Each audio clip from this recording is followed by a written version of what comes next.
Dalam berbagai kesempatan,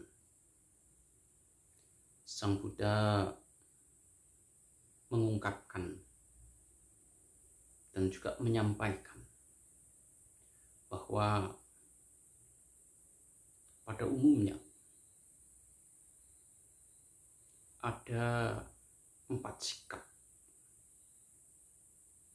yang akan diambil oleh manusia ketika mereka menghadapi permasalahan hidup. Yang pertama adalah dengan cara menyalahkan diri sendiri. Secara teknis, dalam bahasa Pali, ini disebut sebagai sayang katang. Implikasi dari menyalahkan diri sendiri adalah kita pada saat menghadapi permasalahan, berbagai permasalahan kehidupan yang ada di dunia ini, berbagai permasalahan yang kita hadapi, apakah itu yang nanti berkaitan dengan yang baik ataukah yang buruk, dengan yang menyenangkan ataukah yang menimbulkan penderitaan, kita akan menganggap bahwa kita adalah sebagai sumber, sebagai penyebab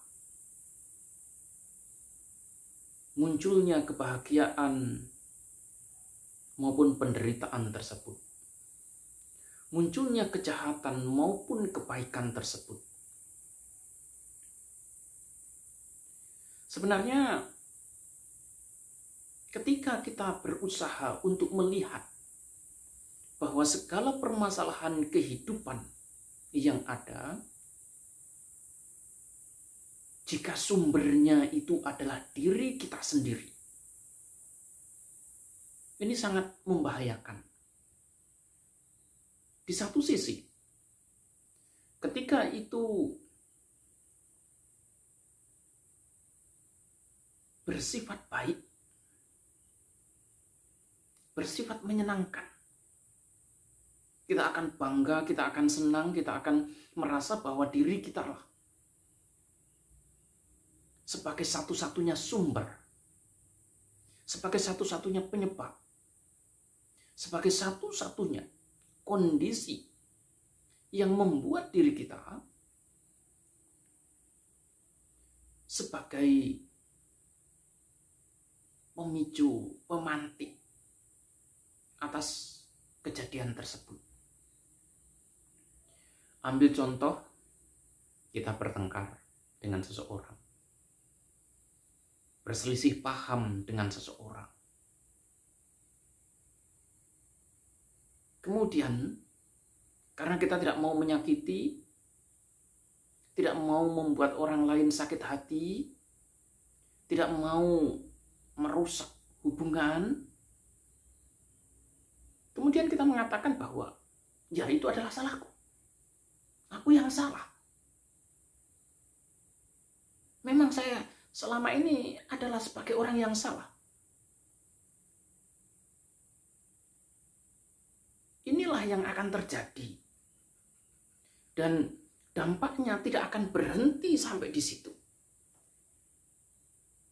Ketika kita berusaha untuk melihat permasalahan kehidupan itu disebabkan oleh diri sendiri, oleh diri kita sendiri, apa yang akan terjadi dalam kehidupan sehari-hari adalah kita selalu akan memberikan self-criticism atau selalu mengkritik diri sendiri. Ketika kita berusaha untuk mengkritisi diri sendiri secara terus-menerus, yang akan terjadi adalah penyesalan akan terus terjadi dalam diri kita. Dan yang namanya penyesalan tentu itu adalah penderitaan. Nah, oleh karena itulah, dalam berbagai kesempatan Sang Buddha tidak mengajarkan kepada kita untuk menyesali apa yang telah kita lakukan. Tidak ada satupun dalam ajaran Sang Buddha yang sejauh ini saya ketahui telah mengajarkan kepada kita untuk menyesali apa yang kita lakukan. Karena penyesalan itu sendiri adalah bentuk penderitaan. Nah, oleh karena itu,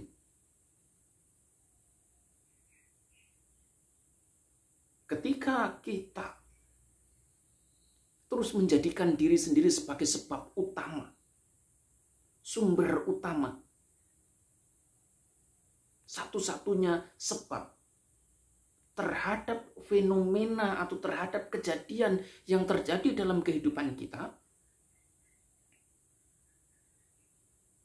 mau tidak mau kita akan terus terjebak dalam penderitaan yang tiada akhirnya. Selain penderitaan, selain penyesalan, kita juga akan merasa pesimis, merasa rendah diri, merasa tidak berharga, merasa tidak punya nilai sama sekali. Karena kita selalu berusaha untuk melihat bahwa semua itu adalah kesalahan kita. Kesalahan diri kita sendiri yang disebabkan oleh diri kita sendiri. Tentu dampaknya akan fatal. Hal ini akan membuat kita menjadi tidak punya rasa percaya diri, menjadi pesimis, menjadi kehilangan kepercayaan, tidak memiliki self-esteem, tidak mampu menghargai diri sendiri, kehilangan rasa percaya terhadap diri sendiri. Nah, inilah yang kemudian akan mendasari kita semuanya untuk selalu merasa tidak mampu, dan tidak mampu dalam berbagai bidang. Kita selalu merasa tidak mampu, selalu merasa tidak bisa, selalu merasa bahwa diri kita ini adalah orang yang sangat lemah. Diri kita ini tidak punya power, tidak punya kekuatan untuk berjuang, untuk berlatih. Saya telah menemui banyak kasus di tengah-tengah masyarakat. Ada orang-orang yang melakukan kesalahan kecil, kemudian kesalahan itu diingat hingga puluhan tahun. Kesalahan itu diingat mulai dari kecil, ketika kesalahan itu dilakukan, hingga dia tumbuh dewasa, hingga punya anak dan cucu. Semua ini bisa terjadi karena dia melihat bahwa kesalahan tersebut itu semata-mata karena dirinya. Dirinya lah yang menjadi penyebab, dirinya lah yang menjadi landasan, menjadi tumpuan, menjadi kondisi, sehingga kesalahan tersebut bisa terjadi.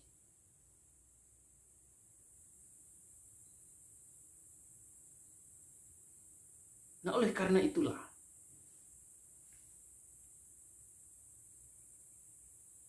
kita diajarkan oleh Sang Buddha untuk tidak melihat suatu masalah, suatu fenomena kehidupan itu hanya karena diri kita sendiri, dari dalam diri kita sendiri. Tetapi kita juga tidak diajarkan untuk menyalahkan orang lain. Kalau yang pertama, Sang Buddha tidak mengajarkan kepada kita bahwa kesalahan atau fenomena kehidupan itu terjadi semata-mata karena diri kita. Kita juga tidak diajarkan oleh Sang Buddha untuk mengatakan, menganggap orang lain, pihak lain sebagai penyebabnya. Ketika ini terjadi, apa yang akan kita lakukan adalah kita selalu merasa bahwa diri kita benar, orang lain yang salah. Kalau dalam kasus yang pertama tadi, orang lain bisa jadi benar, orang lain bisa jadi dianggap sebagai kondisi yang tidak salah, sementara kita menimpakan diri kita seluruh kesalahan yang ada. Nah, ini sebaliknya. Kita menimpakan seluruh kesalahan itu terhadap orang lain. Ini adalah salah kamu, gara-gara ini muncul semuanya karena kamu. Atau dalam bahasa Palinya itu disebut parang katang. Kalau tadi sayang katang artinya dilakukan oleh diri sendiri, ini dilakukan oleh orang lain. Parang katang. Ini seringkali terjadi. Dan inilah yang seringkali menimbulkan konflik sosial. Ketika kita menganggap bahwa diri kita lah yang benar, dan kita selalu menyalahkan pihak lain, dan yang namanya pihak lain sudah barang tentu punya reaksi yang berbeda. Ada yang bisa menerima, ada yang tidak.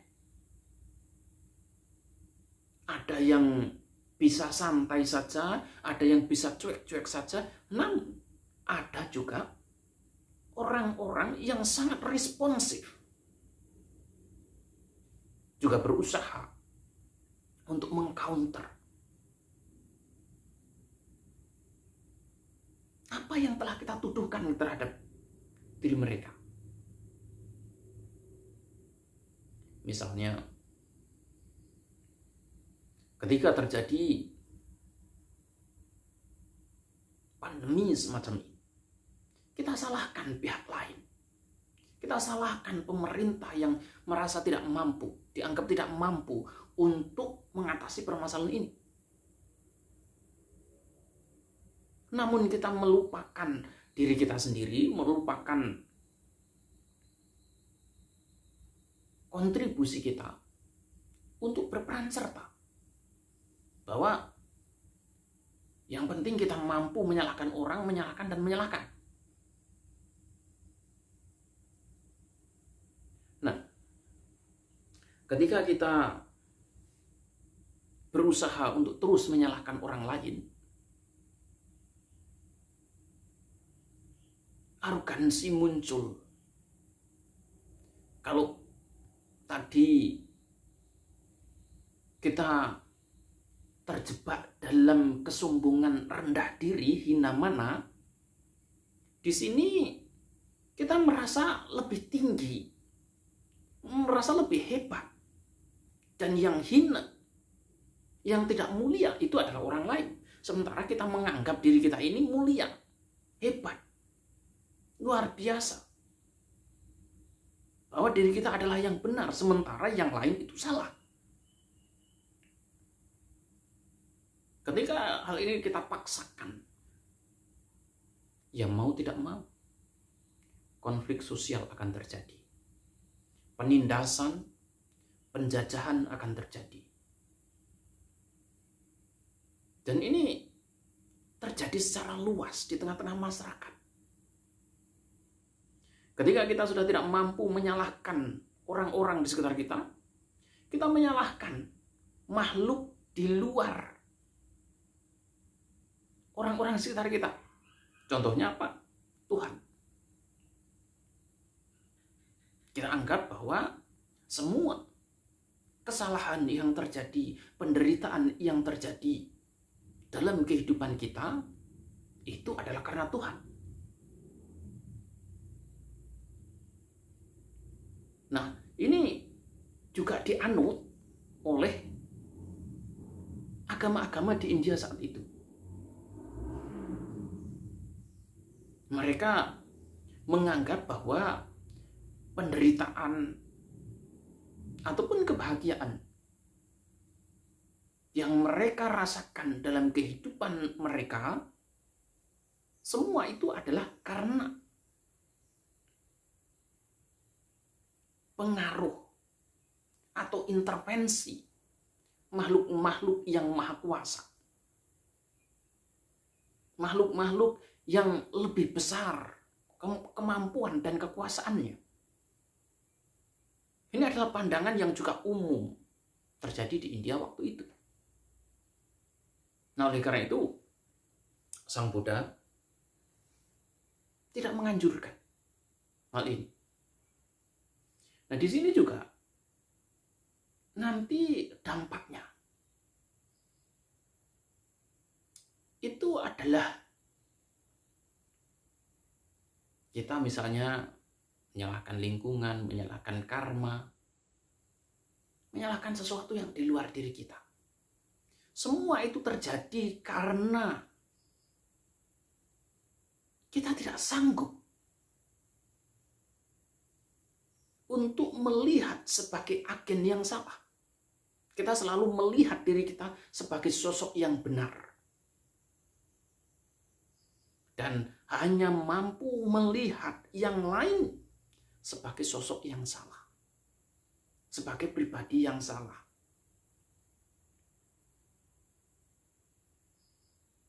Nah, oleh karena itu, di sini pun selain tidak menganjurkan untuk menyalahkan diri sendiri, Sang Buddha juga tidak menganjurkan untuk menyalahkan orang lain terhadap apapun yang terjadi dalam diri kita. Entah itu baik atau benar, entah itu menyenangkan ataupun tidak menyenangkan. Tetapi, jika diri sendiri bukan penyebab, orang lain juga bukan sebagai penyebab, apakah kemudian kesalahan itu harus dibagi dua? Tentu tidak. Karena ada juga orang-orang yang menganggap bahwa kesalahan, kemalangan, keburukan, ketidaknyamanan ataupun kebahagiaan yang terjadi dalam kehidupan kita, selain semua itu disebabkan oleh diri kita sendiri, juga ada peran dari yang lain. Saya ambilkan contoh misalnya, ketika ada kesalahan, ada konflik, ada kecekcokan, percekcokan di antara dua orang misalnya. Ketika yang lain menganggap diri kita salah, kemudian kita bilang, iya memang saya salah. Tapi selain saya salah, kamu juga iya salah. Di sini kesalahan itu dibagi dua. Separuhnya kesalahan itu karena saya, dan separuhnya juga kesalahan itu karena kamu. Karena pihak lain.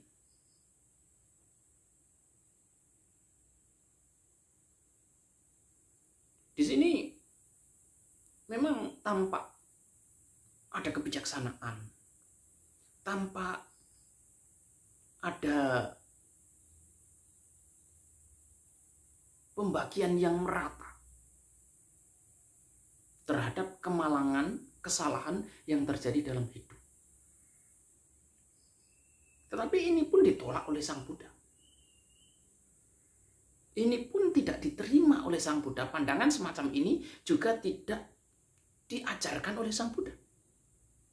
Kalau yang pertama tadi menyalahkan diri sendiri, itu tidak diterima. Menyalahkan orang lain juga tidak diterima. Menyalahkan baik orang lain maupun diri sendiri, itu juga tidak diterima.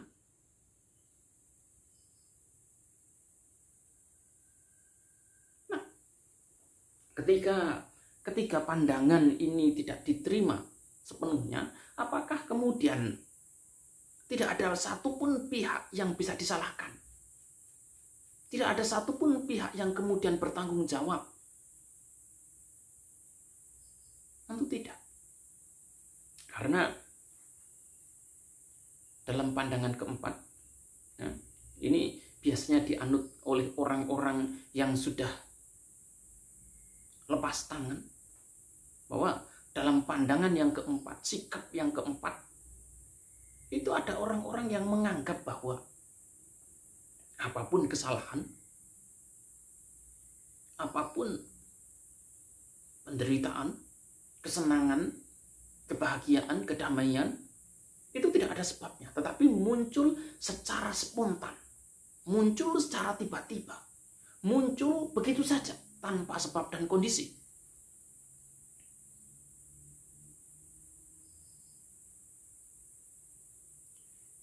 Nah, oleh karena itu sebenarnya dalam menghadapi permasalahan kehidupan sangat jelas Sang Buddha menunjukkan ada 4 sikap yang biasa diambil oleh umat manusia. Yang pertama, menyalahkan diri sendiri. Yang kedua, menyalahkan orang lain. Yang ketiga, itu menyalahkan diri sendiri juga orang lain, dibagi separuh-separuh. Namun yang keempat, tidak menyalahkan siapapun, karena di situ tidak ada sebab, tetapi kesalahan itu muncul spontan begitu saja. Ya, jadi bukan disebabkan oleh diri sendiri, bukan disebabkan oleh orang lain, juga bukan disebabkan oleh keduanya. Nah, pandangan yang keempat ini ditolak oleh Sang Buddha karena berbahaya juga. Mengapa berbahaya? Pandangan yang keempat ini berbahaya karena nanti tanggung jawab moral itu tidak ada. Dan inilah yang kemudian mendasari pandangan-pandangan para filsuf di India saat itu. Karena ada para filsuf yang mengajarkan pandangan, mengajarkan ajaran bahwa apapun yang muncul di dunia ini itu bukan karena sebab, juga bukan karena kondisi, tetapi muncul secara spontan. Oleh karena itu manusia memiliki kebebasan untuk bertindak sesuai dengan yang mereka mau. Bermoral ataupun tidak ada masalah sama sekali bagi mereka. Nah, oleh karena itu, kalaupun manusia-manusia dikumpulkan, manusia-manusia dijadikan satu, kemudian semuanya ditusuk dengan pedang, itu bukan kesalahan bagi mereka. Karena apa yang dilakukan itu hanyalah menusuk rangkaian kumpulan 4 elemen begitu saja.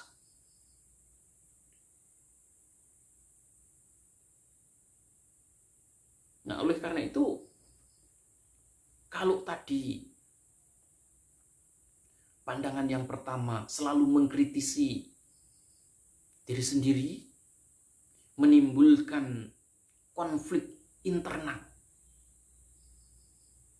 Pandangan yang kedua, sikap yang kedua akan menimbulkan konflik sosial. Dan pandangan yang ketiga kemudian juga tidak menyelesaikan masalah.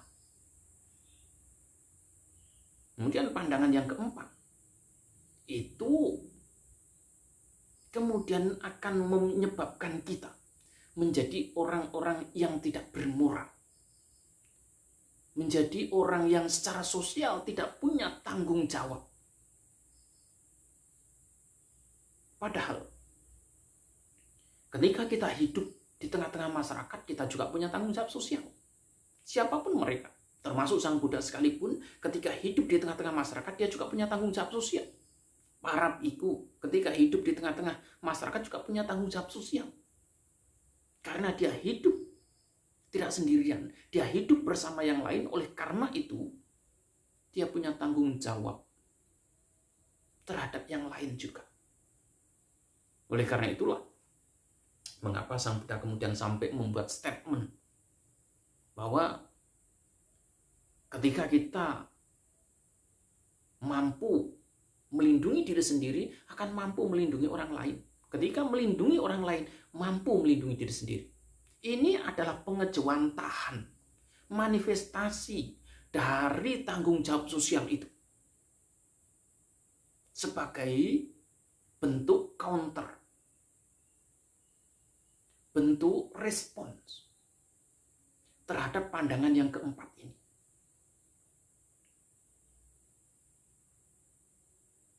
Dalam berbagai kesempatan, Sang Buddha juga para biku merespon 4 sikap ini. Ketika menghadapi orang-orang yang memiliki pandangan semacam ini, 4 sikap seperti ini,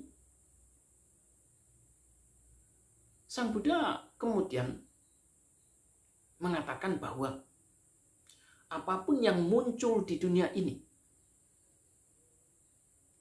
tidak ada sebab yang tunggal. Juga tidak ada sebab yang jamak seperti tadi nomor 2 maupun nomor 3. Sorry, bukan sebab tunggal nomor 3 tadi. Juga bukan karena tanpa sebab sama sekali. Tetapi apapun yang muncul dalam kehidupan kita, semua itu karena ada sebab dan kondisinya. Dengan kata lain, Sang Buddha mengutamakan ajaran Paticaksamuppada ketika kita dihadapkan pada permasalahan kehidupan. Paticaksamuppada inilah yang kemudian menjadi intisari, menjadi ajaran utama Sang Buddha itu. Bahwa apapun yang kita alami tidak disebabkan oleh sebab yang tunggal, entah itu secara internal maupun secara eksternal. Juga bukan karena tanpa sebab sama sekali. Atau tadi yang ketiga disebabkan secara ganda, diri kita maupun orang lain. Sang Buddha melihat bahwa apapun yang terjadi dalam kehidupan kita, itu sebabnya sangat kompleks sekali. Ada diri kita, ada unsur-unsur yang lainnya juga. Ada faktor-faktor lain yang mendukung. Diri kita tidak mungkin ada kalau tidak disokong oleh makanan. Diri kita tidak mungkin ada kalau tidak dikondisikan oleh faktor yang lain. Orang tua kita, masyarakat di sekitar kita, katakanlah pemerintah, penguasa, tidak mengizinkan kita untuk tinggal di suatu tempat. Tidak akan mungkin bagi kita untuk mengalami suatu kejadian yang mungkin terjadi di tempat tersebut. Katakan di suatu negara A misalnya sedang terjadi perang. Sementara pemerintah di negara A tersebut tidak mengizinkan kita untuk tinggal di situ. Kita tidak bisa mengalami pengalaman peperangan yang terjadi saat itu. Kita tidak bisa turut serta merasakan secara langsung peperangan yang terjadi saat itu. Demikian juga masih ada faktor-faktor yang lainnya yang turut serta mendukung. Dan faktor tersebut juga masih didukung oleh faktor-faktor yang lainnya. Sangat kompleks sekali. Ketika kita mampu memahami bahwa permasalahan yang kehidupan yang kita alami itu bukan karena sebab yang tunggal, juga bukan karena tanpa sebab sama sekali. Hal ini akan membuat kita menjadi manusia yang fleksibel. Hal ini akan menjadikan kita menjadi orang yang tidak judgmental. Kalau tadi yang pertama kita selalu judgmental terhadap diri sendiri. Yang kedua, kita judgmental terhadap orang lain. Yang ketiga, kita akan menjadi orang yang judgmental terhadap diri sendiri juga terhadap orang lain. Dan yang keempat, kita menjadi orang yang lepas tangan, tidak mau bertanggung jawab secara sosial. Nah, ketika kita memahami bahwa segala sesuatu yang muncul itu karena berbagai macam aspek, kita akan mudah untuk memaafkan siapapun. Kita akan mudah untuk menjadi orang yang fleksibel, tidak kaku sifatnya. Tetapi ketika kita selalu melihat ada sebab tunggal ataupun sebab ganda,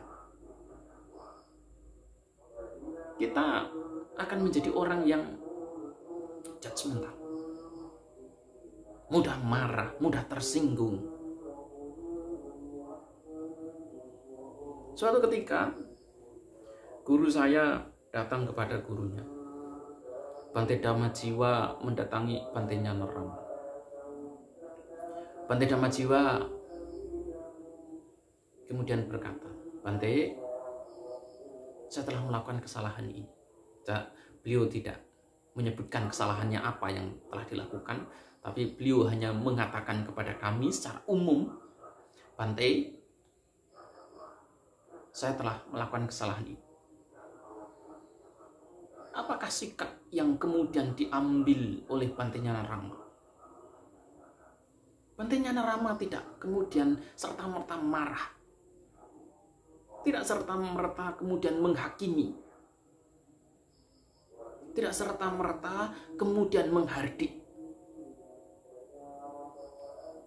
Tapi beliau kemudian mengatakan, "Tidak usah khawatir. Apapun kesalahan yang telah kamu lakukan, pernah saya lakukan. Dahulu ketika awal-awal mendapat cerita ini, saya berpikir bahwa Bante Nyanarama itu juga kurang ajar, melanggar aturan-aturan moralitas. Tetapi belakangan kemudian saya baru sadar, saya baru memahami filsafat yang sangat dalam yang diajarkan oleh beliau kepada generasi-generasi selanjutnya, pada generasi muda yang kemudian akan menjadi pengganti beliau. Beliau tidak menjelaskan secara rumit tentang konsep patijak samuppada dan sebagainya. Tetapi beliau kemudian berusaha untuk menghibur, berusaha untuk meringankan beban, dan bukan kemudian menjudge, kamu salah, kamu tidak benar, kamu orang yang tidak bertanggung jawab dan sebagainya. Tidak seperti itu. Beliau berusaha untuk menghibur, meringankan beban penderitaan.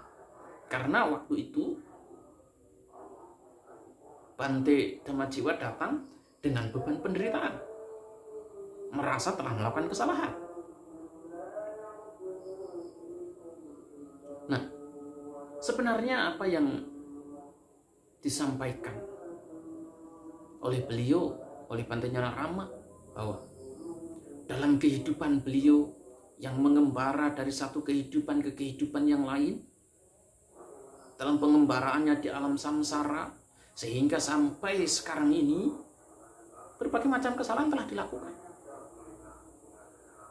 Dari kesalahan yang paling ringan sampai kesalahan yang paling berat telah dilakukan, sehingga tetap terus mengembara seperti ini. Nah, oleh karena itu beliau memberikan hiburan yang melegakan, bahwa kesalahan seperti itu bukan sesuatu yang sangat dicela begitu, atau langsung perlu dihakimi begitu. Tapi itu adalah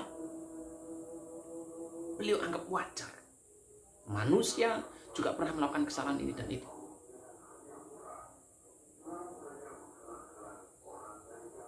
Nah, kemudian dengan sikap tersebut, beliau kemudian secara tidak langsung mengajarkan kepada murid-muridnya agar tidak menjadi orang yang judgmental. Juga tidak kemudian menghakimi diri sendiri. Inilah yang kemudian patut ditiru, patut diapresiasi, patut terus kemudian diturunkan, sehingga kita tidak lagi menjadi manusia-manusia yang judgmental terhadap diri sendiri, dan juga tidak menjadi judgmental, menghakimi orang lain. Ketika kita bisa melakukan hal itu, kedamaian batin akan tercapai dalam diri kita, juga kedamaian batin akan terjadi dalam diri orang lain. Konsep Paticca Samuppada yang diajarkan oleh Sang Buddha akan memberikan kedamaian, memberikan ketenangan, baik secara internal maupun secara eksternal. Baik untuk kepentingan diri sendiri maupun untuk kepentingan orang lain. Oleh karena itu sangat penting untuk memahami ajaran Paticca Samuppada dalam konteks yang sebenarnya. Yang secara simpel, Paticca Samuppada itu bisa dirumuskan bahwa yang disebut sebagai Paticca Samuppada itu mengajarkan kepada kita tidak ada sebab yang tunggal maupun sebab ganda, ataupun juga tanpa sebab sama sekali. Dengan demikian, kita semuanya akan menjadi manusia-manusia yang damai, manusia-manusia yang tenang, manusia-manusia yang tidak terjebak dalam konflik, baik konflik secara internal maupun konflik secara eksternal. Kedamaian batin semacam inilah yang ingin dicapai oleh Sang Buddha. Beliau telah memperjuangkan dengan berbagai macam cara. Dan itulah yang kemudian beliau wariskan kepada dunia ini. Kedamaian batin yang bebas dari penghakiman. Kedamaian batin yang bebas dari judgmental, baik terhadap diri sendiri maupun terhadap orang lain. Itu yang beliau wariskan. Sehingga kita sebagai umat manusia tidak lagi terjebak dalam penderitaan. Semoga kita semuanya mampu menjadi manusia-manusia yang tidak lagi menghakimi diri sendiri, tidak menghakimi orang lain, ataupun menghakimi keduanya. Juga tidak menjadi manusia yang lepas tanggung jawab sosialnya. Semoga kita semuanya mampu memahami ajaran Patijakasamuppada secara lengkap, dengan baik dan benar, sehingga kedamaian sejati, kedamaian yang sebenarnya bisa tercapai dengan baik.